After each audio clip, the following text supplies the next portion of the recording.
And why the KVR trail between Kelowna and Naramata was especially busy today. From the Global Okanagan Studios, this is CHBC News. The fight to possibly ban motorized vehicles from a section of the KVR trail near Naramata is heating up. Today, members of the BC Jeep Club expressed their views on the proposed idea.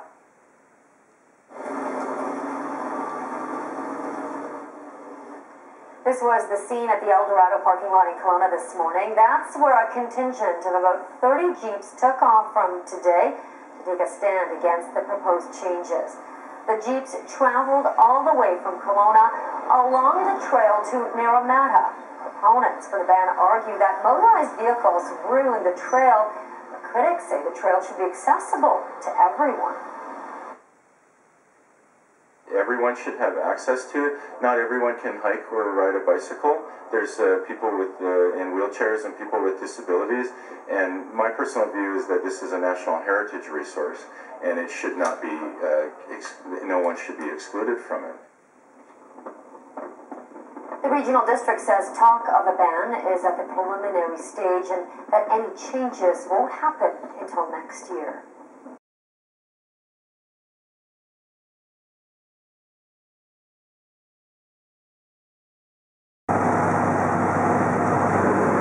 Hey, Jacob.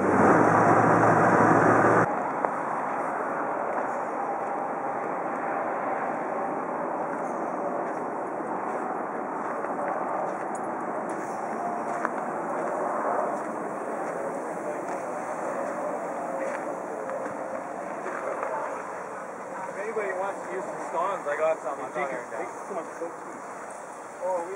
I drive a TJ on an air now. It's not that rough. It sounds crazy. Why? It's not very rough then. Well, it's just kind of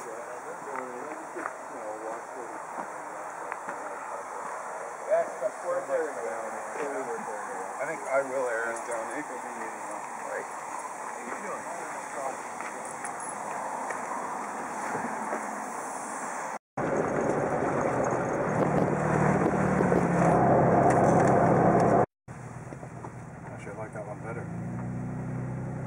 Baby horse there. Hard to believe that actually the train used to drop people off it. There's no abandoned house there.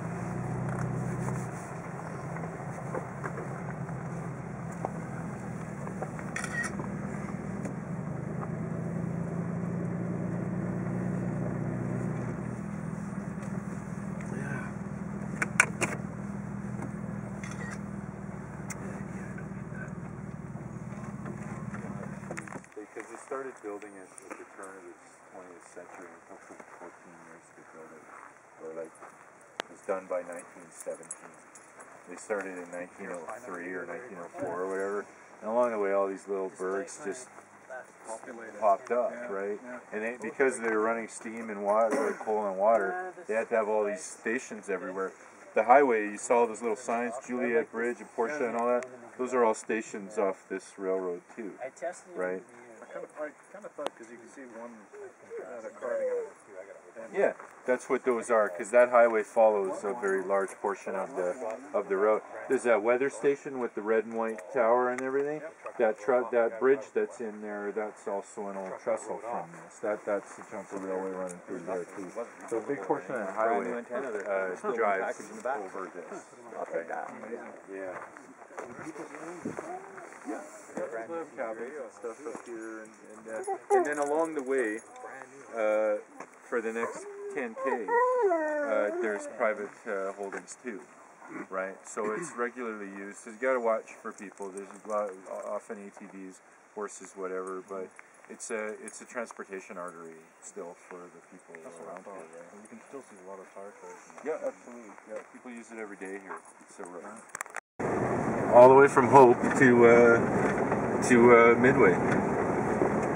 Look at them, this and coming up on the bridge. Ready to go here. Yep. Okay, here we go.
That's how I got this.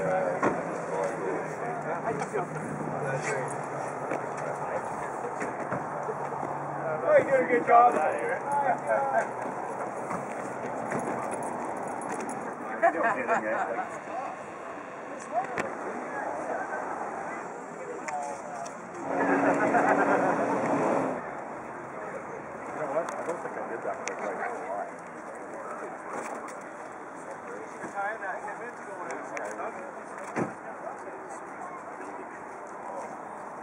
I thought I'd do what I could to organize this run to raise awareness to people outside of our community of what type of folk that we are and the kind of things that we do on the trail, and why it is that we feel that resources like this shouldn't be taken away from us for no reason other than to glad hand to special interest groups.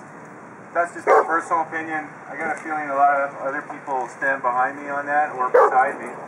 I want to introduce to you my two good buddies here, Brent and Jeff. They've been helping me along the way here to put things together on a local level. I couldn't have done it without them, and I just wanted you guys to give a big gratitude to these two fellows here.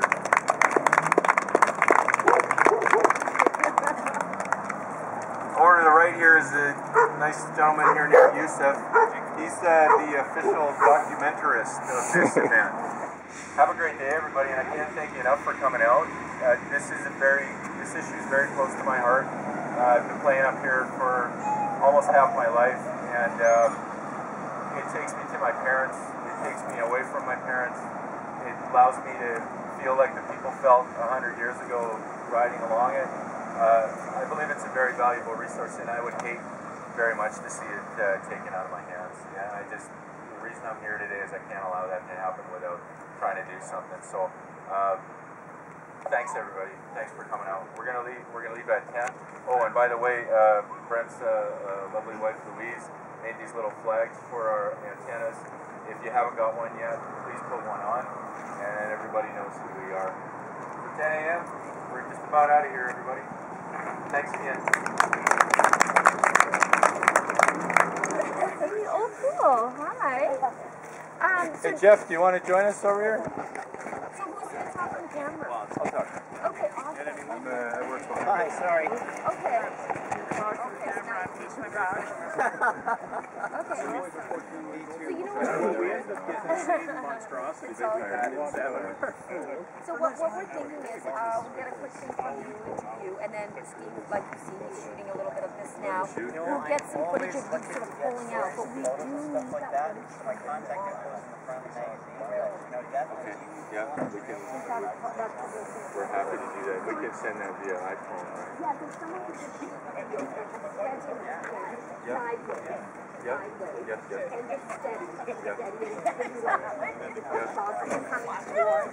And what are you doing today?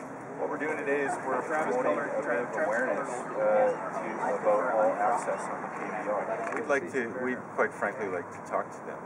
So if you're behind it, come and talk to us. Here we are. I think that everyone should have access to it. Not everyone can hike or ride a bicycle. There's people in wheelchairs and people with disabilities. And my personal view is that this is a national heritage resource, and it should not be. No one should be excluded from it. So why not? If it can be interactive, why not take part in it in a way that almost puts you in the shoes of the people that built it? It was an act of nationalism to build it, and I honestly feel that everybody should participate in it, and no one should be excluded. And if you're going to claim the KVR as your home, then I firmly believe that you should participate in making sure that it lasts forever, and we do. That's all we need. The very back. Brent is the very back. Okay, I'd fit in here pretty quick, Jeff. See the cameraman at the curb, and then we're going to head out. So everybody just stand by and line up behind. I know when you're out of the parking lot, Brent. So Brent, when I see you, I'm going to stop, and that'll mean everybody's got parking space.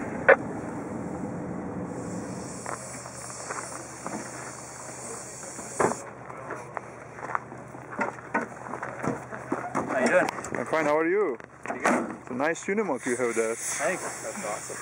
Yeah, this thing's pretty sick, man. I've never actually been this close to one. Probably gets more attention than a little dog on a beach.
Do you need a ride, Houston?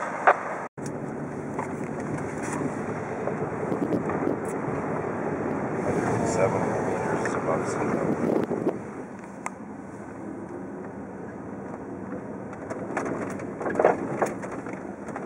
See it, they drive up here and then they got bicycles in the back. Looks like a slow day up here.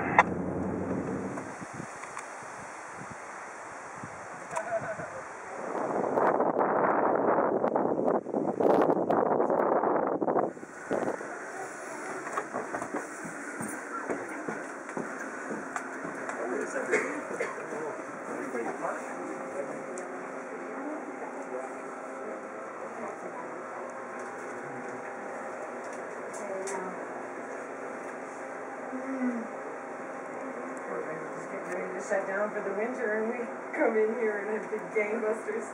Real winters. Oh, is that right? Here, so you got to put this cabin out here and some of this rain. Oh, is that right?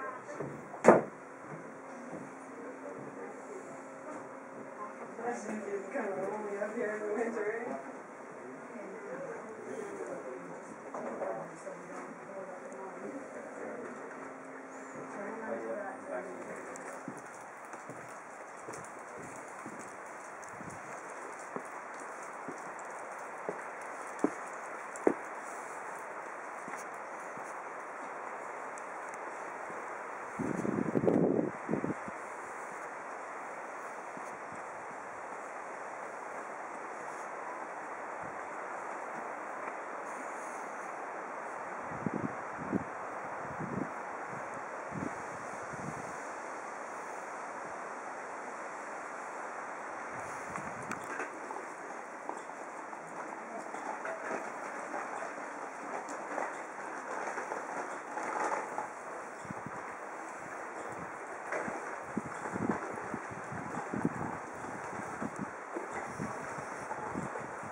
We all freeze. Yeah, we all freeze.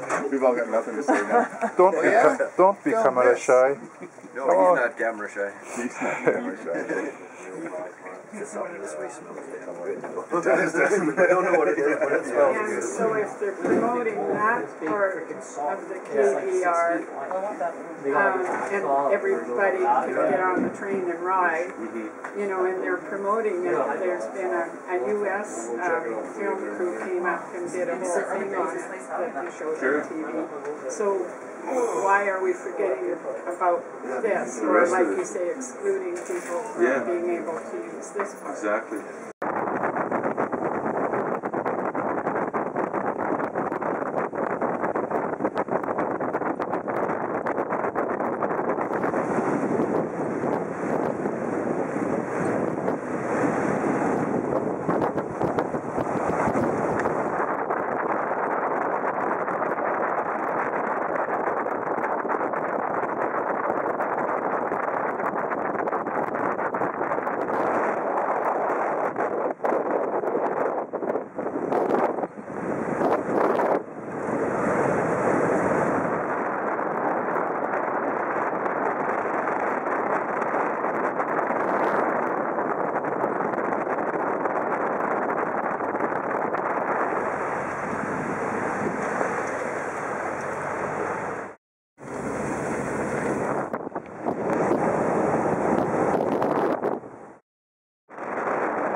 You want this down so we can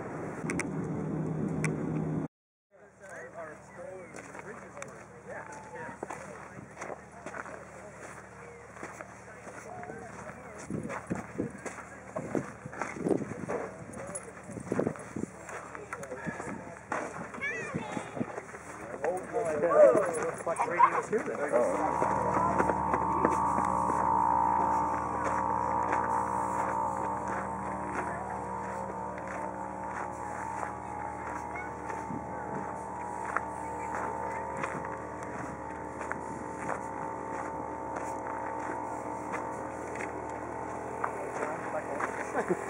I would.